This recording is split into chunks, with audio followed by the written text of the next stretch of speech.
what's up? So, I had the idea, kind of so that I can help a fair amount of people if I decided to start some tutorials on how exactly this program works. So, Expose to start off, just give a basic kind of rundown of kind of some basic 2D platforming controls. None of this is scripted because I feel it actually would be better unscripted, because then you'll just naturally come across some problems that would actually come across whilst developing something, and kind of how to go about trying to solve them. So obviously we started with a blank project here. You can mess with your name settings and all that kind of stuff, but we'll start generally with a basic move back and forth, jump, 2D platforming character. Don't really need to worry about kind of tiles or making anything look better. Just start with making the thing move. You can worry about graphics and stuff later, but we'll just name this ground. And start off simple like this. Then we'll just make player. Use it down though for being able to easily identify, because of course it had to give me the same sprite for him. So we'll just give him a little face. Perfect. So onto the behaviors.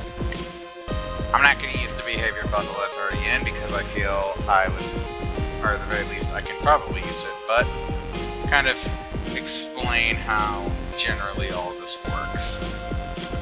And there's something I always forget. Object is not movable. You want to go into the physics, click on movable, and make sure they're affected by gravity. The general collision shape, it's kind of hard to really properly explain, but collision shape ultimately just kind of boils down to how exactly you'd want a general hitbox to be like. If you have a more complicated shape, a polygon fits the hitbox to being the shape of the actual object. So it's kind of more accurate to the general sprite instead of just being a square around the character. But otherwise then density, bounce, friction, we don't need to worry about any of that right now. So going into the general behaviors, Flowlab automatically under behavior bundle starts with a basic run and jump function. However, there's some slight changes that I always tend to make for myself. For example, actually I should probably get into explaining kind of what everything does. So, the keyboard. That's pretty self-explanatory. It's whatever key on the keyboard, does the action. Simple. These, whilst they are labeled, are just the basic number component. You just insert the number value that you want, integer value, whatever. Another way that these are used for each of these is something notable when it comes to the left and right keyboard key is they are repeating. If you don't have it repeating, then it means it just does the singular input no matter if you hold down the key or not, whereas if it's repeating, then you can just hold it down and it will constantly do the input. So yeah, if you want a continuous action upon pressing the key, you'd want it repeated. So the way that the left and right directions work is as the button is held down, obviously signified by, the down, it will constantly get the number that you assign to the movement. So with a number value, set means you're able to set what you want the number to be in game. So, for example, to properly show that, we'll just do shift, almost like a kind of sprint. So, if we have this, we can set that to 10. So, if you notice, basic speed, and every time the button is held down, you can see it's always under get, and it gets the specific value. But if we press shift, you can see it now has set the value to 10, and they move a lot faster left. Simple as that. And actually, if you would like a proper sprint feature, you would have it so when you press the key up, obviously up, you can set this back to its original value. So, see it moves normally, and we'll sprint. See? And you just need to make sure that you do the same thing for the other input. So, you'd get these, change these to positive 10, because, basically, right is positive numbers, left is negative numbers. Pretty kind of easy to understand that. So, you set those to set them. Move that a little bit out of the way.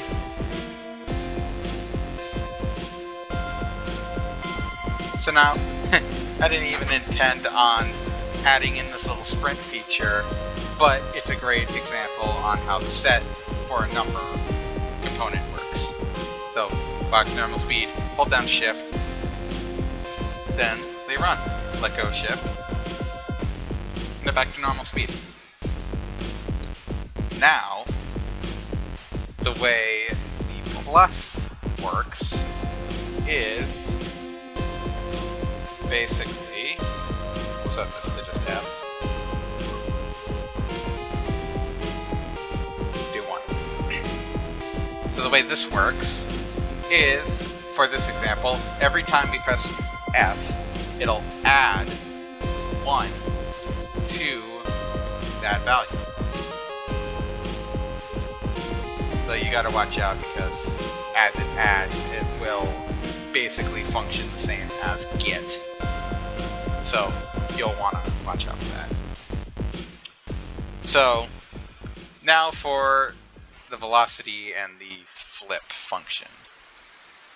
Now the way the flip function works is basically flip means that it will flip the objects, basically sprite, though it can also flip, you know, the actual functions and things. But flip will just flip the object opposite of its original orientation, whereas back flips it back so it's facing normally. So you can see that normally our character is facing right. The flip will make it so they face left. Back will mean that they always then flip back to how they were before. Toggle basically doesn't, I guess you could say, doesn't care. It'll just flip to whatever side, no matter what, just if it's toggle. It's some kind of self-explanatory. Otherwise then, you can have it so instead of flipping horizontally, they flip the verticals, which isn't useful for this lock flip access and only updates sprite. Also kind of thing. So the only update sprite just means that instead of actually flipping the... Okay, this isn't really for this, or how we have it set up right now. But basically, if it only flips the sprite, we'll say...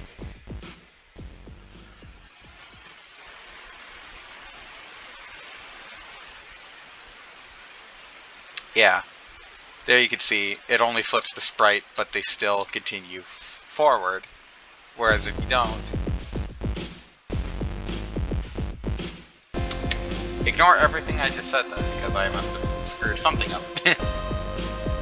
Whatever. You get the general idea of the flip function. Flip it opposite of how it originally was facing, and then just back if you wanted to face back the way that you wanted it to. Now velocity basically is just, now I know why that example didn't work. And it had to do with the velocity. Basically, you see X, Y, and forward. X means that it'll always move that direction on the X-axis no matter what. So this 6 will always move right if it's on X. Y is the same thing, just up and down. Forward, however, means that whatever direction the object is facing will then move forward. So, you know, normally with this being plugged into the X instead of forward, they move right. However, since we have them flip, they then move the other way. But if we only update the sprite, then they, you know, face the other way. There, that's a better explanation of what I was trying to get across than whatever I was trying to do earlier. But it worked out. So that's generally kind of just very basic left and right movement for a 2D character with an added sprint that I didn't intend on putting in. So there's a little bonus for you. Now for jumping, which is pretty easy to understand. So, obviously we have up, on. Just personally, I like having C as my jump for 2D games, but you can just set it to whatever you want. Jump force, this is pretty explanatory as well. Oh yeah. Yeah, as you can see, it's basically similar to kind of how we had the sprint set up. Basically just the bigger number, the greater the force. So a jump force of 12 jumps this high, whereas if we set the jump force to 10,000, this happens. Okay, so yeah, you can also just go into the help function if you ever need kind of a better idea on how to use things. I still use the help function on some things. But let's change this instead to a 20. You can see how much higher they then jump. So this is another case of if you meet like a certain thing or a certain requirement that you want, like let's say you have like some kind of jump upgrade, you can then have it so that when that is met, you can then have another number, then set the jump force to that higher number. So this also uses a switch. Now switches are something I wish I learned earlier in me using this program, because they are very useful. They allow for basically canceling inputs or just certain things. That was a horrible explanation. This is why I like to teach through example. So as we can see, normally when you press Z, it goes through the switch and hits the impulse, which is what sends the character upwards. An impulse is kind of like velocity, but instead of, you know, kind of a consistent always, the impulse is more of a quick jolt, if that's understandable. By the way, if anything I'm saying is confusing, please tell me in the comments. I would love to be better at making these little tutorial videos, because I genuinely want to help people learn this program so, you know, more people can make more games, hopefully good games, and that's just great for everybody. So any kind of input on how I teach things would be appreciated, so I can better illustrate kind of my points to you guys. But that's basically what the impulse does. The X is, so again, it's similar to velocity. An impulse X will shoot the thing forward, or whatever, not forward exactly, but whatever X you have. The Y is, as you can see, used very helpfully for jumps. And then forward is much like velocity, whichever direction the character is facing. Now as you can see though, we have on, off, and in. With this, basically, when it's turned on, obviously, it turns on. When it's on, that means whatever goes into in is then able to go out. As you can see, once the in goes out, it actually loops back around and turns itself off. Here's what will happen if you don't have it turn itself off. You can just keep jumping indefinitely. So, if you have it turn itself off, then that means you can't jump indefinitely because the option, the ability to jump, is no longer there, as the in cannot go out. So then we can see what turns on the switch is a collision with any type. Whoops. Personally speaking, though, I don't like how this is normally set up, because when you have it be like this means with a collision being able to be activated on any side means that if you have, that means that the jump is now refreshed if you hit the side of something or the top of something or whatever. It's really nice for wall jumping. I've used it before, but if you don't want wall jumping, then you're not going to want your character to be able to refresh their jump on touching a wall. So, if you don't want that, then you have it so it's only when colliding with the top of the object. No, wait. No, it's not the object, it's you. So when anything collides with the bottom of you, then it turns it on. So now we can see, you hit the wall, it doesn't refresh the jump. But it hits the ground, then it refreshes the jump. Easy as that. Now the any type and any object, this shows up a lot. Any type, you can instead make it so it's a specific object. So ground. Given there are many objects, this isn't that. Actually, I can just create another object real quick. These. And then create another object. Ground 2. So, with this, you can see that the collision is only for ground. But if we go to ground 2,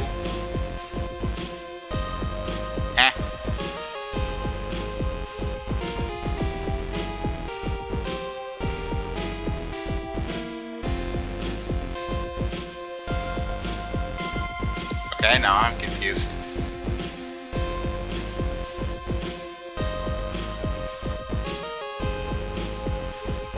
This shouldn't happen.